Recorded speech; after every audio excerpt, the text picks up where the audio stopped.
Итак, мы читаем тексты из Вавилонского Талмуда, трактат Бава Батра, где в главе о покупке, о законах покупки-продажи корабля возникают достаточно ассоциативно, переходят к теме рассказов мореплавателей. И там находится достаточно большой блок рассказов, в котором можно усмотреть определенную структуру, которая характеризуется определенным языковым и стилевым единством. Поэтому я хочу весь этот большой блок читать как определенное самостоятельное литературное произведение, как бы литературный компонент, вошедший в этот трактат при его редакции. Вот этот самый герой-рассказчик, которого все-таки, пожалуй, представим, прежде чем начнем читать, зовут его Раба Бар-Хана. Это немножко странное имя, которое, видимо, образовано из слиянием двух слов. Рав или Рава Аба. Рав Аба становится Раба. Это очень характерное фонетическое такое письмо Вавилонского Талмуда. Зовут его Бар-Хана, и мы не очень знаем почему. Есть разного рода гипотезы по этому поводу, что связано, видимо, с тем, что его называли... То есть два раза упоминается слово Бар, что означает сын.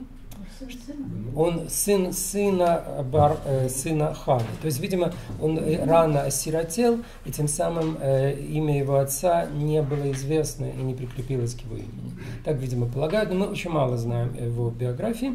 Это человек, который упоминается в двух талмудах, как в Вавилонском, так и в Иерусалимском, поскольку он провел много лет в стране Израиля. Однако же в палестинском Талмуде он человек совершенно обычный, респектабельный, и его имени цитируются галахические суждения. Здесь, в этих текстах, он появляется героем и рассказчиков, рассказов, в которых, как бы это сказать, воображение побеждает действительность.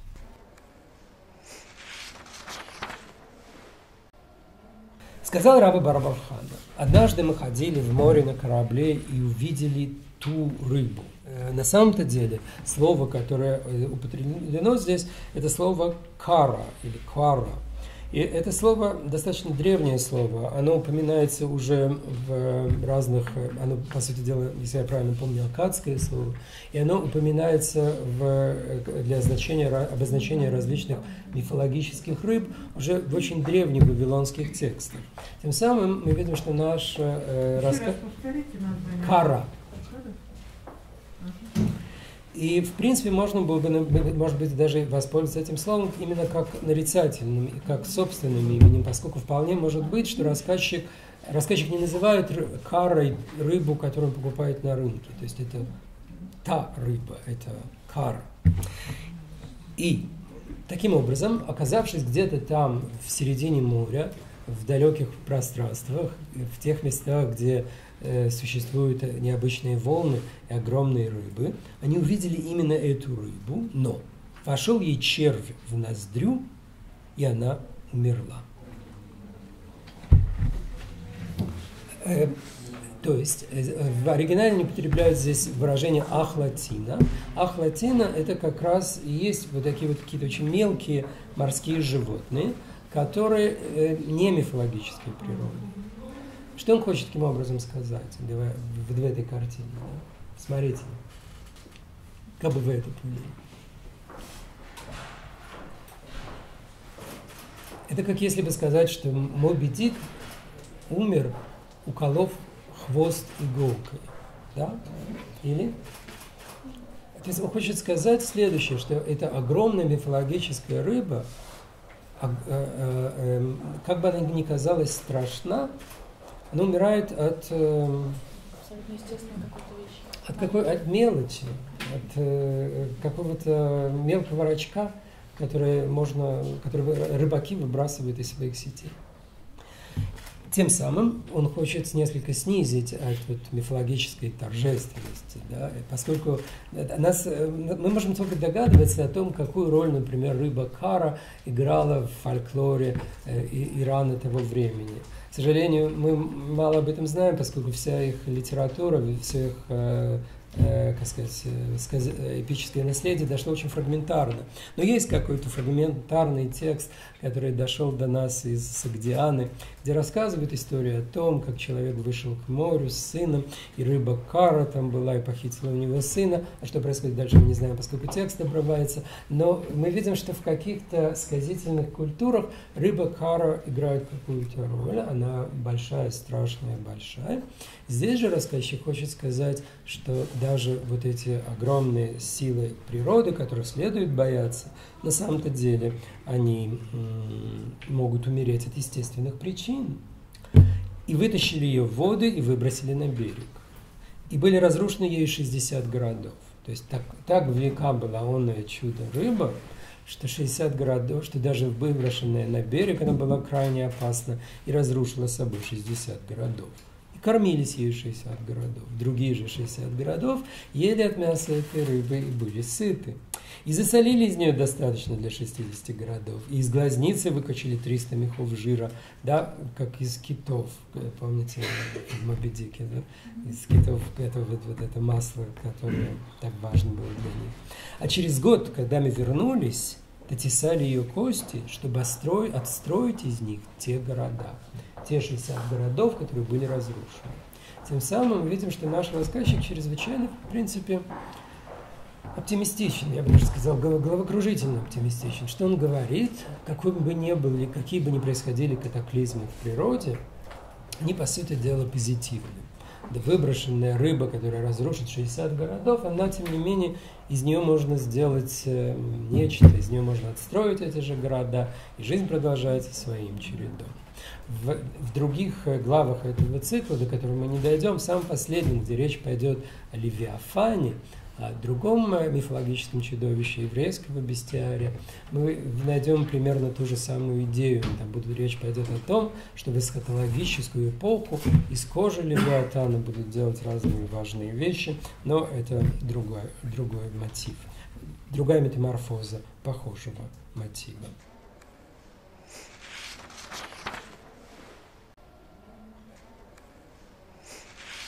Говорил Раба бар-бар-хан: «Однажды я шел по пустыне и увидел тех гусей. Крылья их упали от обилия жира, и жир тек с них струя». То есть, проходя через пустыню, он видит каких-то, очень больших гусей, чрезвычайно мифологических гусей. Величина этих гусей была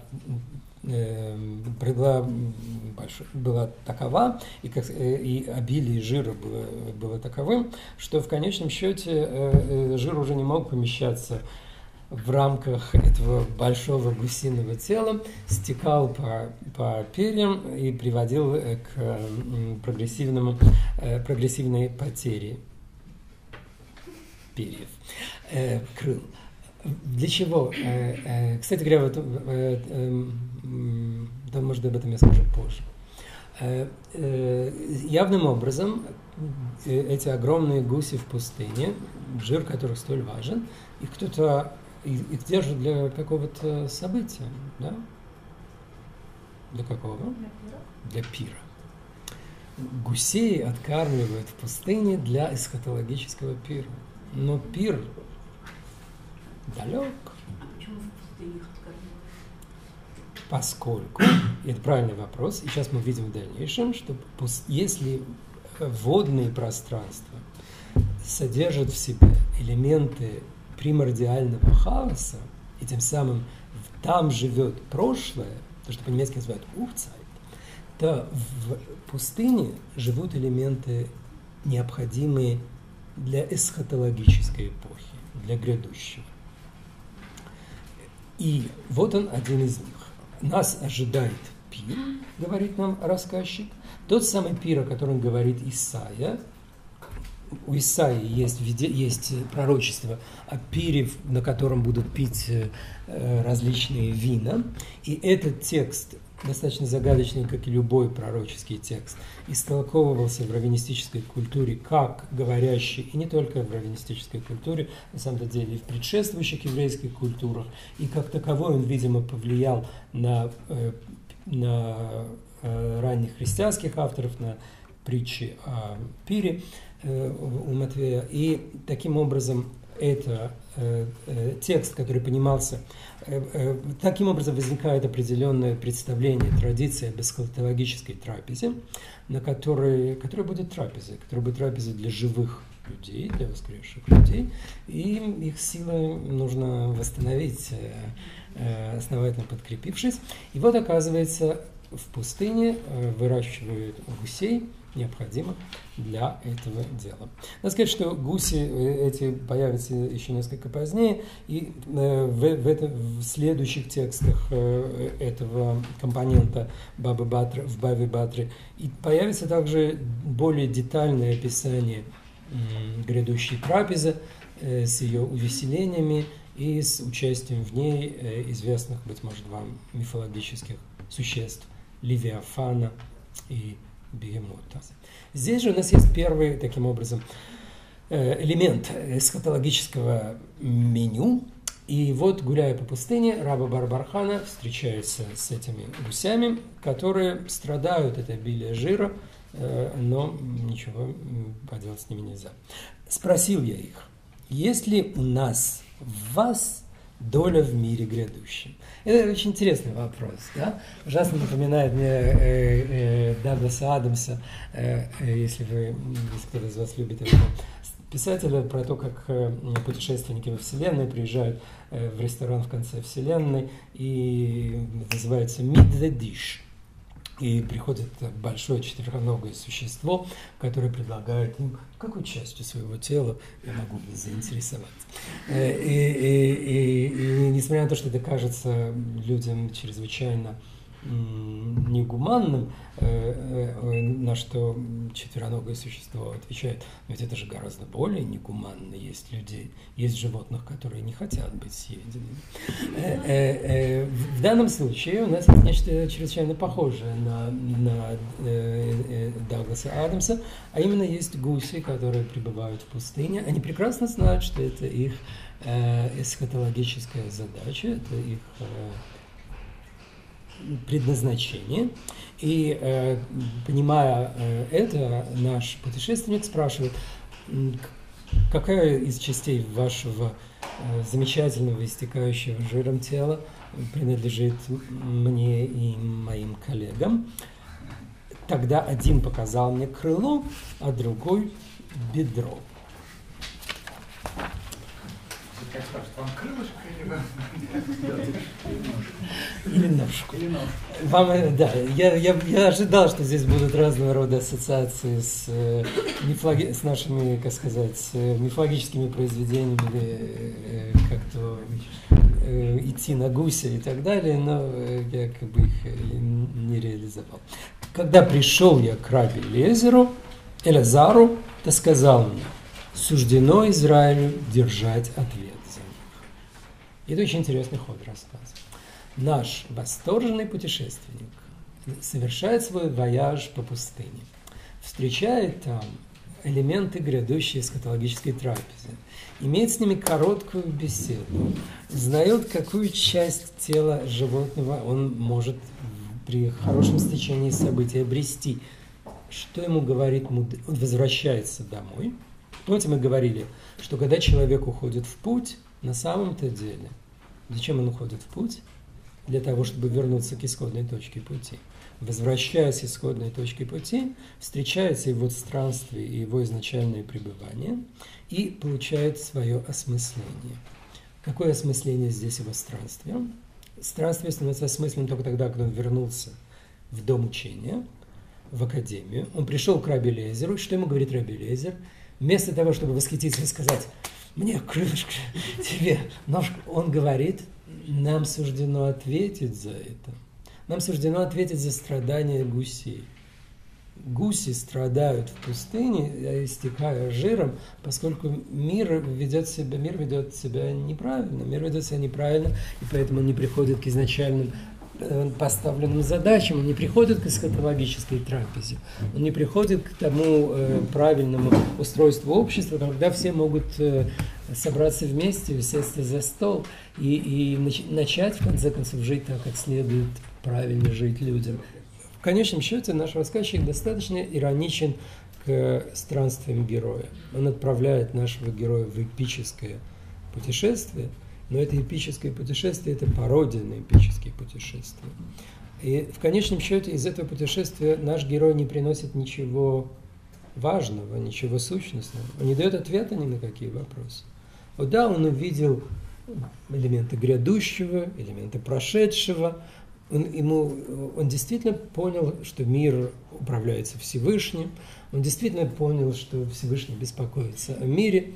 Но те люди, которые не выходят из дома учения, разве они этого не знают? Говорит рассказчик. В конечном счете, несмотря на то, что наш герой обошел весь мир, кто объясняет этот мир, кто придает смысл этому миру? Не герой, который странствовал, а те люди, которых он оставил в доме учения, к которым он приходил и рассказывал им о своих странствиях. Тем самым мы видим, что это коллизия между миром хаоса и миром порядка, между диким миром и миром населенным, в конечном счете становится коллизией между талмудической культурой и иной культурой, между талмудическими мудрецами и иными.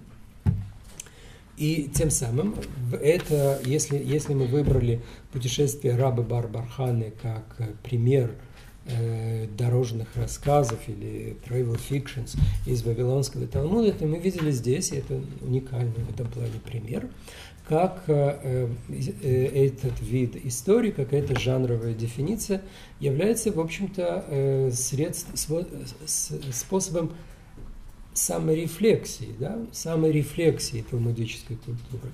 Она познает себя в истории странствия.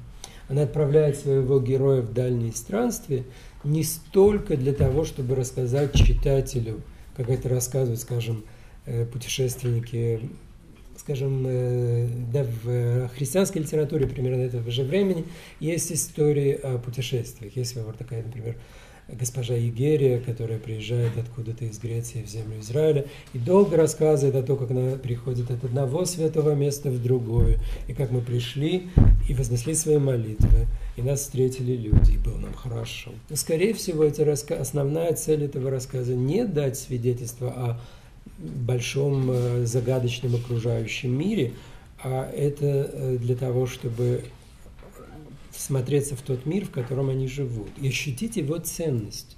Сказать, что его ценность гораздо более велика, чем ценность того мира, о котором вы ничего не знаете.